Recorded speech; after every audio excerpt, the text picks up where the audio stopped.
From the Library of Congress in Washington, D.C.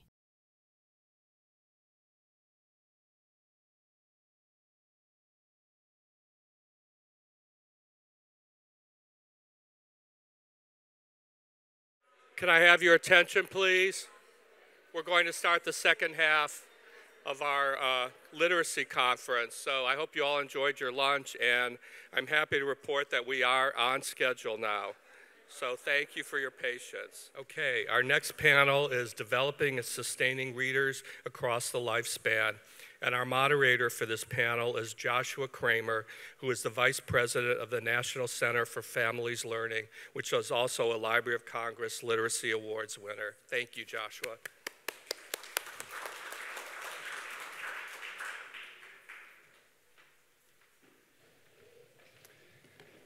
Hello, good afternoon, everybody.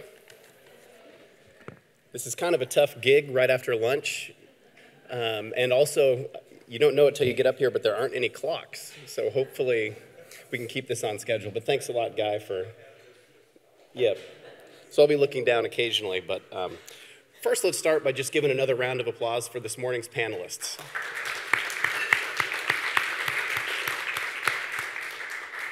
And as a fellow panel leader, I have to commend especially the second panel who found a way to add 45 additional minutes.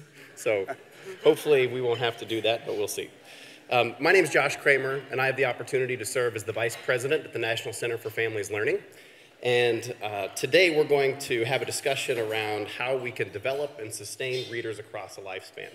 And lucky for you, you don't have to listen to me for the entire 45 minutes. I have with me a very talented panel of individuals who have lived and worked in this space for many, many years. And also, I might add, all have this common theme of an entrepreneurial spirit, and I hope some of that comes across in our discussion. Before we get into the real meat of what it means to develop and sustain readers across the lifespan, I wanted to talk just briefly about NCFL. It truly is an honor to wake up each morning and read our mission statement that says that we are trying to eradicate poverty by leveraging family-based education solutions. And our president and founder, Sharon Darling, 30 years ago, discovered through her work as an adult literacy instructor in Kentucky, and specifically in Appalachia, Eastern Kentucky, that in order to truly get at the root issues of helping families climb out of poverty, we had to build both adult literacy skills and child literacy skills and bring them together to learn. And luckily, what she found out through her own cardiac research, or what she knew was right in her heart, has been confirmed through 3 decades of research now that we can look to and performance that tell us that family literacy is truly a way to make great gains for the families who need it the most. This is what gets me out of bed every morning, and it really is the root of developing and sustaining readers across a lifespan. At NCFL, we know that the genesis of reading and literacy happens the moment that a child hears her mother or father or caregiver say words to them, and hopefully that's through reading. From there, we reinforce those activities, and we hope that by creating that intergenerational reading experience, that we create lifelong learners for all children and families. And here today, we've heard many of the dire statistics about low literacy, illiteracy, and the things that those horrible parts of our society bring as far as putting barriers in place for families to be successful. And that's something we're very concerned about at NCFL. But I did want to focus more on the topic of reading, which is one way we practice literacy, of course. And we all know that reading builds background knowledge, and it helps us learn, and we can actually access society through the process of reading. But some of the other things I was interested to find out, some of you probably know this, but reading regularly can reduce stress. It can keep your brain sharp until later adulthood. There are even a few studies that say it may protect against dementia in older adults by 3 to 7 years, just reading throughout a lifetime. You sleep better when you read regularly. It increases empathy, which was mentioned before. And I think that's something that's very serious at this point in our society. We could definitely benefit from some more empathy. It can ease depression. And my personal favorite that I found in my quick research was it can actually cultivate your ability to read minds. So just imagine what a group of literacy professionals can do when we learn how to read minds better and get people to do what it is that we want them to do. So with that, we're going to go ahead and begin our discussion. And our first panelist, here directly to my left, you have their full bios in your program, is Mike McGuffee, who is the CEO of Unite for Literacy. We have Louise Baigelman, the co-founder and executive director of StoryShares, Christopher Lehman, founding director of the Educator Collaborative, and Dustin Holland, vice president of Better World Books. So I think my microphone works if I sit down here. When we talk about reading and developing sustaining readers across a lifespan, of course, we're beginning in the youngest years, as I mentioned. And Mike, I would like to just start with you talking about your work and what you think is most important in the early years.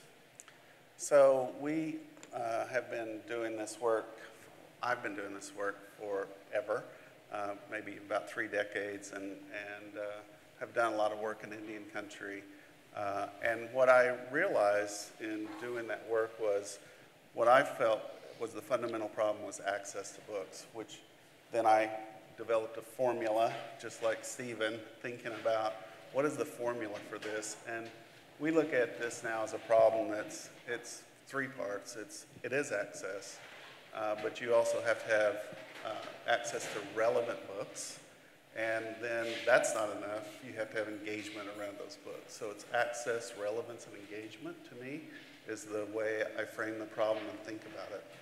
And with access, our company has developed a definition for what we consider to be book deserts or book scarcity. We've actually mapped the United States down to the census tract using NATE data and census data. And we think that 75% of the United States has homes with less than 100 books.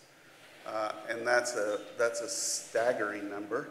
And we're actually rebuilding our map so that we can see, so that you working in your communities could interact with that map. The next thing is relevance.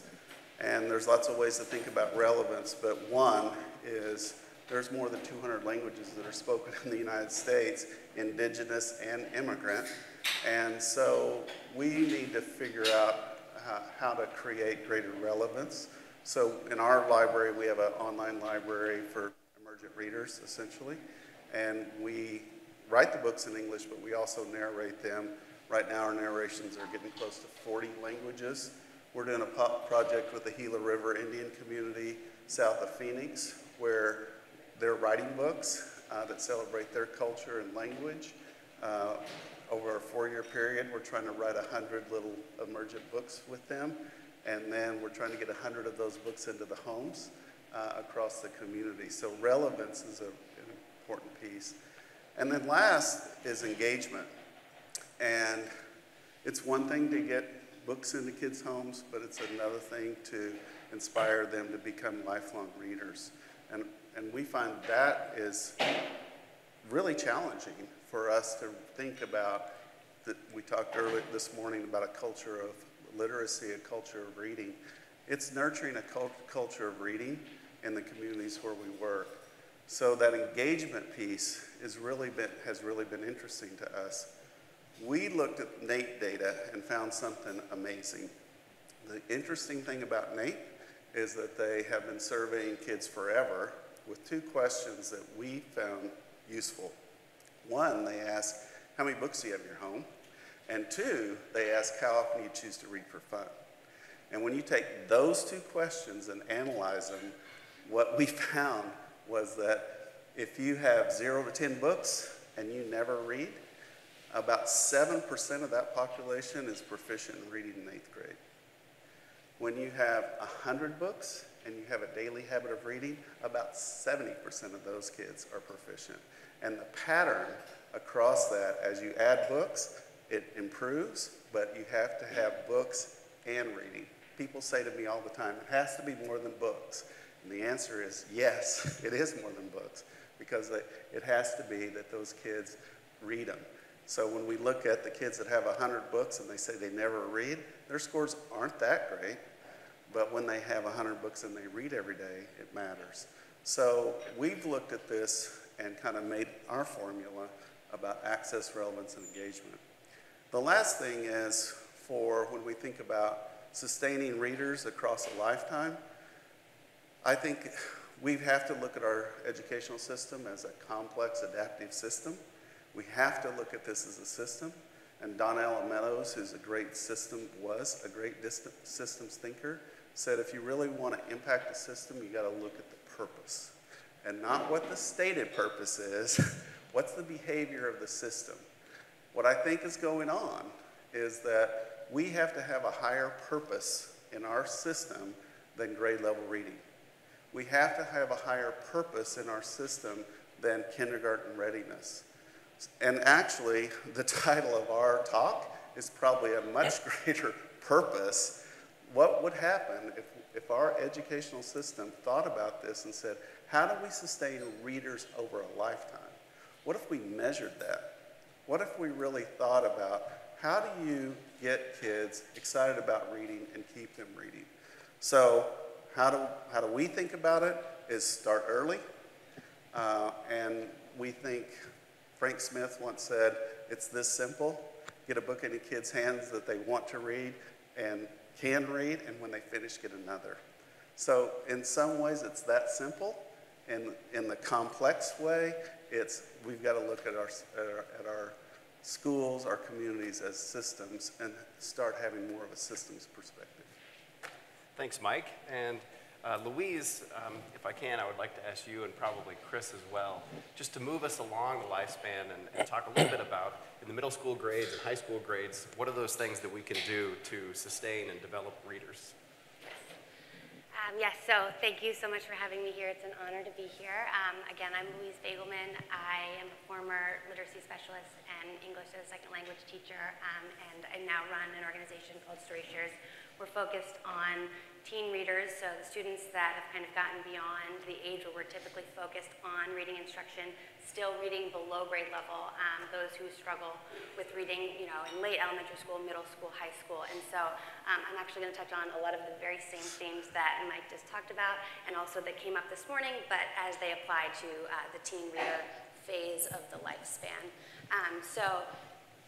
With engagement being really the key piece to, we all know that in order to become a stronger reader, you have to read, and that in order to read meaningfully, to actually read deeply and make meaning from text, you have to be engaged with the reading. And so the key factors that play into that engagement are, as Mike said, relevance and also choice. And I know that came up a lot this morning as well. So we need to be able to provide teen readers who are struggling with reading with books that they can connect to, books that are culturally relevant for a diverse, a wide range of readers, where they can really see themselves reflected in the books that they're reading, and books that are relevant to their age and interests. So books where they can read about other characters who are their own age, who are dealing with the things that they are dealing with.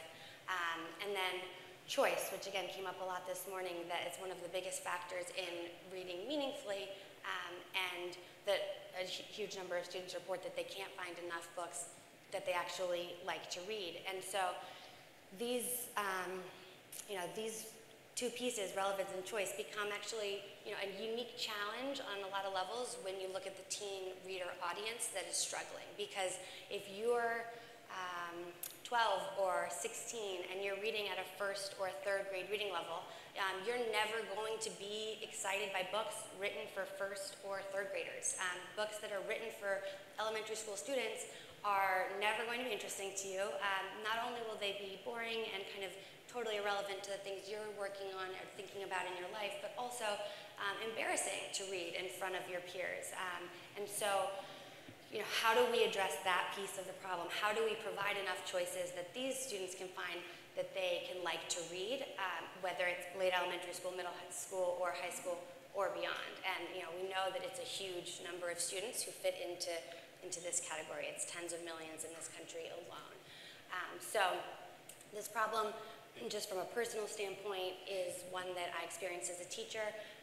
I was a middle school teacher in Lynn, Massachusetts, and I was teaching English as a second language, as I mentioned.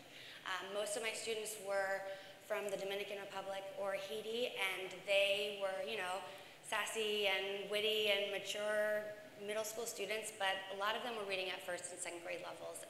And one of my biggest challenges was, access to choices for them. Even as the teacher who was actively pursuing options that I could offer them that would engage them in reading so that they'd read, so that they'd improve. I just couldn't find enough books to offer a range of choices that they would want to read and that they could read. And so, just to touch briefly on story shares and what we do, we are focused on finding kind of new ways to generate more choices, more of these books that are relevant to older students' age and interest, culturally relevant for diverse, learners, that are accessible and approachable in both format and also language at a range of much lower reading levels. And in so doing, giving readers books that will kind of hook them and give them the positive associations with reading that we all have and kind of help to erase some of those negative ones. And so what we do is we actually tap into the community of writers. We crowdsource these books by providing, we do annual writing contests, and we provide guidance and incentives and an awareness campaign to get writers and educators to contribute to this new collection of books, to submit their own stories, and then we use those stories, we curate them, and have them become part of the collection. And again, what we all know to be true is that when we can find that experience with a book, that spark of something that starts with what we love, what we care about already, what we connect with, whether it's baseball or food or gossip, that we can start to sometimes it literally just takes the one book to realize that this is not something, it's not that I'm not a reader, it's just that I hadn't, as has come up again, I haven't found books that really speak to me. And so what we see and what we know is that once we can offer these students choices that are meaningful to them, that they can read, that kind of destigmatize their experience with reading, not only are they reading more, but also they're talking about the books that they're reading more. We love hearing from teachers about, you read a new book and then this is a student who's maybe so reluctant and has struggled so much with reading. After they have an experience with the book that they love, they say, can we talk about this? I want to tell you about what I read. And also, can I have other books like this? And not only do they inspire students to read more, but also to write. We know that sometimes you can be so inspired by something you've read that you even want to kind of write your own, whether it's an adaptation of that or something inspired by it or a sequel. And so kind of focusing on generating and distributing more books that are really relevant to a wide range of students while also being approachable to really hook them and then set them on the path of being readers. Thanks, Louise. Chris? And when Louise and I were talking about this conversation, one thing we also touched on was just the shame that can come for you being an adolescent reader who is carrying around a book, it's Judy Moody or something that's not appropriate for your age level. And that's both from the community that you build or don't have in your classroom, but that affects the child as well too.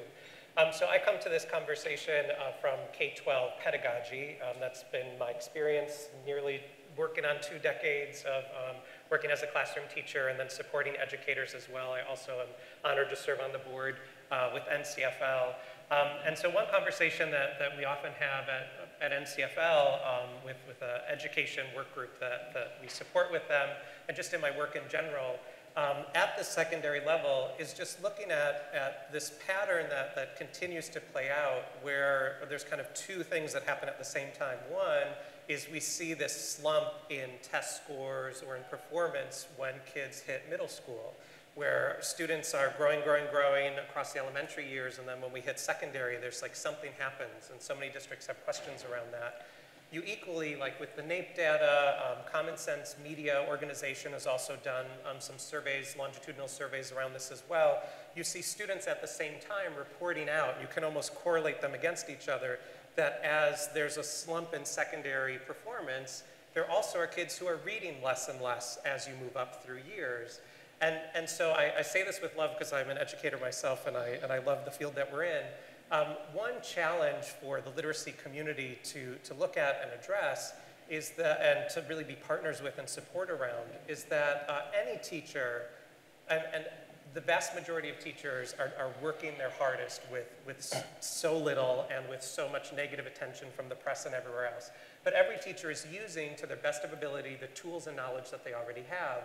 And there's a tremendous gap in both professional learning for teachers of high quality and in pre-service teacher education programs around literacy specifically, especially at the secondary level. So what you have are teachers who are oftentimes, with their full heart, teaching in the way that they remember being taught when they were a kid, whether that worked for them and their fellow peers or not, and oftentimes it doesn't. And so one challenge we have is around choice is also moving ahead the conversation around practice at the secondary level.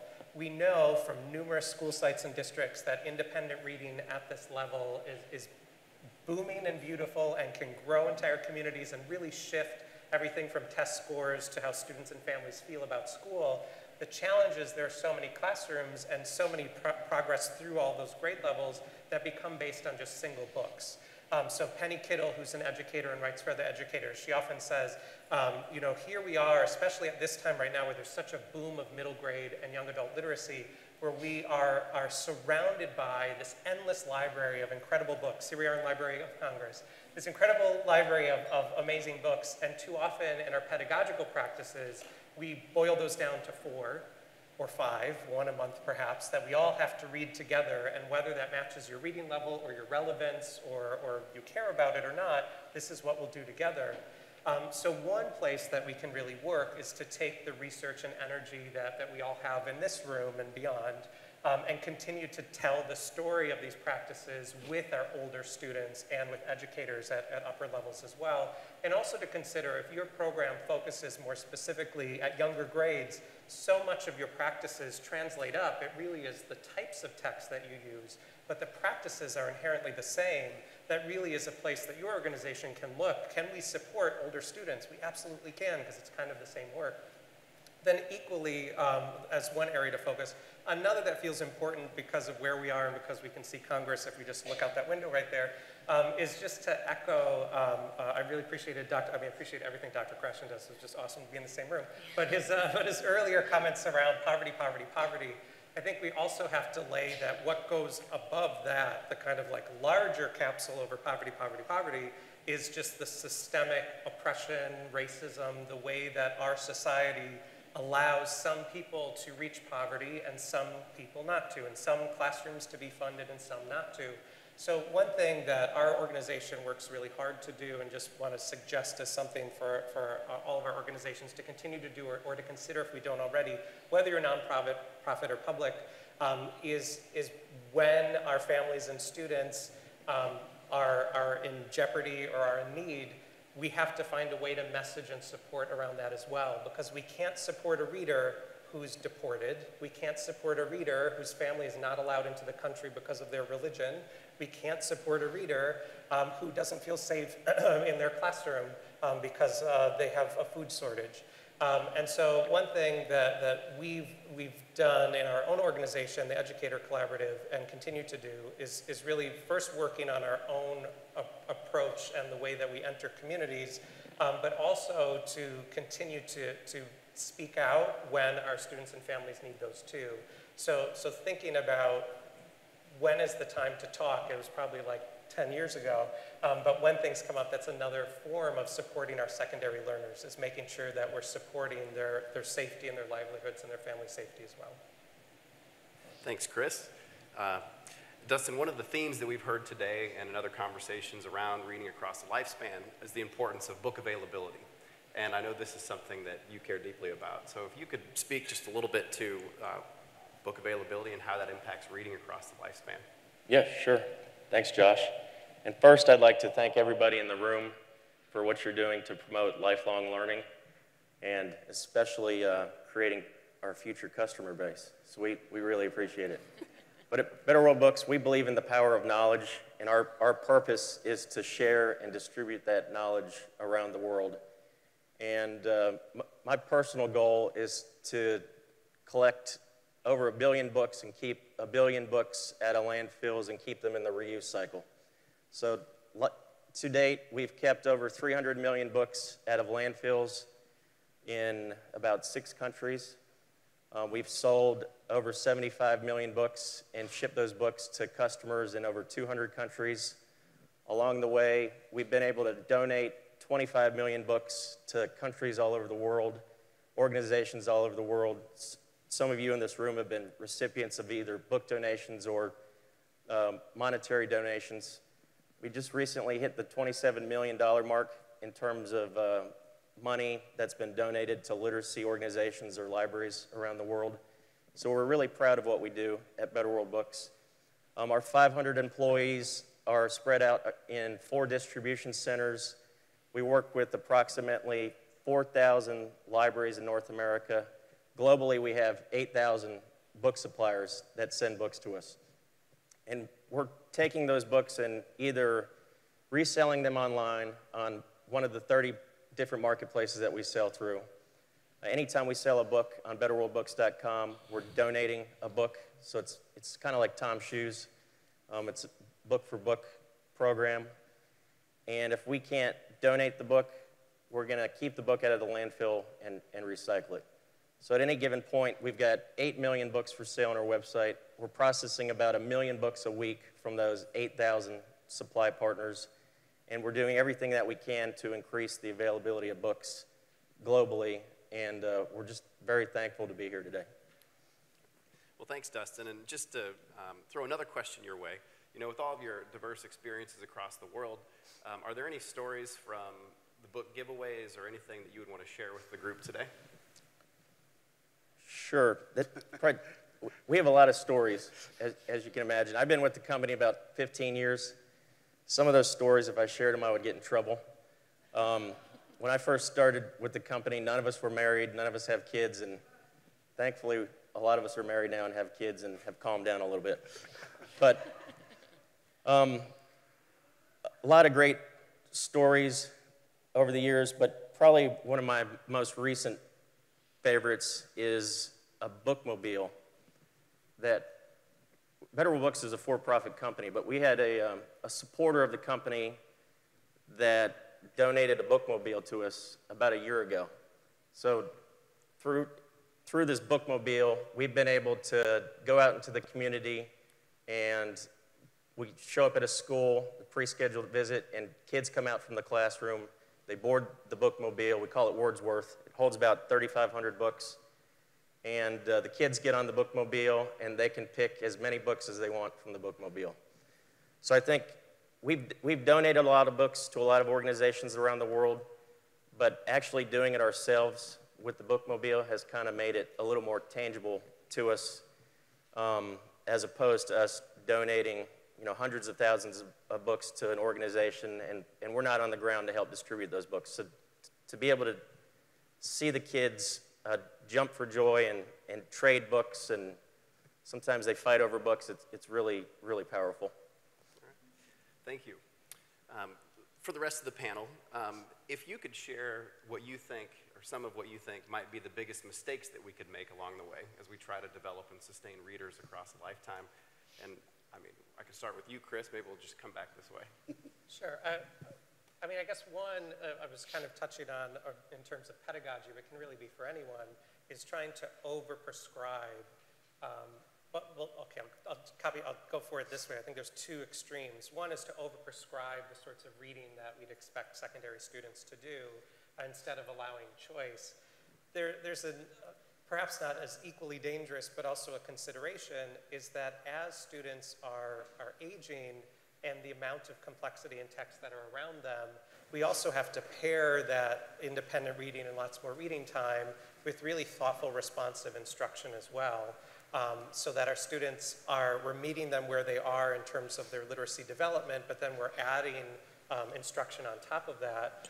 As I think was mentioned earlier today, one thing that plays out across the entire US when it comes to K-12 education is really a student's reading level becomes the ceiling for which they will perform on standardized tests. And these aren't just tests of literacy. These are tests in social studies and science and other content areas too, because every test is ultimately a test of reading. Can you read the instructions? Can you read through it? So a student who's reading far below grade level is not going to pass most tests. They will perform far below grade level. Students that are approaching grade level as readers tend to approach grade levels as readers. You can give students, you can do running records or give them some sort of reading assessment just before a standardized assessment, and the two will line up. What becomes more of a challenge is as students are then reading more at or above grade level, that becomes kind of the opportunity, but it's then their ability to think critically on top of that that becomes equally important. So I think one challenge is not finding the right balance between those two, like providing expert instruction while not over-prescribing it. And then just to briefly say, I think the other is not providing enough opportunity for educators and in a larger community conversation and literacy as well to really collaborate and communicate together. We know that increasingly the amount of PD dollars, professional development dollars, but just the amount of time that educators have during the day to collaborate and talk about instruction in many districts just increasingly shrinks as money gets put in other places. So creating that time to communicate and collaborate together, which when I think about the variety of partnerships and organizations here, to also think about ways that you can invite educators from a school that's local to wherever your organization operates to be a part of that as well. Educators are in this field because they care so deeply about your kids. They will show up at the laundromat. They will go wherever you invite them to go with almost no pay, if no pay at all. They just need the invitation and to really know that that opportunity is going to help their kids. Educators, we call our students kids because they are our kids. We really feel that way about them. So I think providing more opportunities for collaboration with your local schools and educators within it. If we don't do that is the problem. If we do, it supports. Thanks, Chris. Louise, Mike, things to add about mistakes that we could make? Sure, yes. I think right alongside kind of over-prescribing, that one of the mistakes that we can make and that well-intentioned parents and educators sometimes make is over-judging around what students are reading. So when we talk about choice, which again we've talked about a lot, it has to be real, authentic choice. It can't be, choice, but between these two books, or it has to be nonfiction, or it really needs to be rigorous at exactly your level or above. Or even format, or the type of thing you're reading. Is that really something you think, that you should read? I think that we have a tendency to push towards certain types of books or certain types of content, and that's not a bad end goal, but for students, especially again in the teen, kind of middle school, high school range, where judgment is a very big part of life, having it be really open around, whether it's graphic novels or comic books, as we talked about earlier, or cookbooks if you love food, or blog posts if that's something that we always talk about at Storyshare. Any reading is good reading, and so audiobooks, reading is about making meaning from text. So if you really struggle with the text piece, audiobooks are a great place to start. Using that as a point of entry, as a hook, so that the student can feel connected to reading, whatever the format, whatever the topic, and then you can scaffold up from there and move towards kind of the goal of whatever higher level content is. I think that kind of we have to avoid too much judgment when really encouraging students to engage with reading and find a point of connection with it. I think I'll build off of that. I think the biggest mistake that's going on right now is we have a one-dimensional model of reading in our educational system, and it's around proficiency. And I love the work of Richard Ryan and Ed Deasy. They're two psychologists that have self-determination theory. And in their theory, they think that what we're intrinsically motivated to be is competent at what we do, whatever it is. Autonomy is important, and relatedness. So competence, autonomy, and relatedness. If we had those three dimensions in our literacy thinking in schools, we would value autonomy a lot more. And what they argue is that when you have an overdominance of one thing, you can thwart the others. I think that's what's happening because we have this, again, if we don't have this purpose that we want kids to be avid readers and lifelong readers, then we can start focusing on grade level reading. Overdominance, one dimension of proficiency, can cause autonomy to be thwarted. It can also cause relatedness to be thwarted. Lois said it earlier about that reading is about identity. It's about agency. That's autonomy and relatedness. And so I think as educators, we tend to talk to each other. And I think we need to branch out and start looking at some of these psychologists and the systems thinkers that can help us kind of maybe reframe this. Can we also add to that, so third grade guarantee is a mistake that many states are implementing, the expectation that by third grade you have to read a certain way or you're held back or lots of terrible things happen to you along those same lines. Absolutely. I have to admit there's a little bit of bias in this next question coming from NCFL, but I think it's very relevant for a lot of folks who are listening in. What is your advice, and I guess Dustin, we'll start with you. What's your advice for parents and caregivers in their quest to develop and sustain readers across the lifetime? Go to the library. It's as easy as that. Did you guys hear that? All right. All right, I have no other way to put this, but you have a big book sitting underneath your seat. And since you're talking about libraries, I feel like you should tell us a little bit about that book. Sure. Speaking of libraries and literacy organizations, I know another thing that groups are always looking for, and that's money. So our grant program is open right now. We're accepting applications through May 31st. We've got $100,000 of grant funding available right now, and our Literacy Council will be going through those applications right after the period closes May 31st. So please go to cares.betterworldbooks.com to check that out. In the meantime, speaking of access, one of the things that we're very proud of is keeping books in the reuse cycle. This has been a presentation of the Library of Congress. Visit us at loc.gov.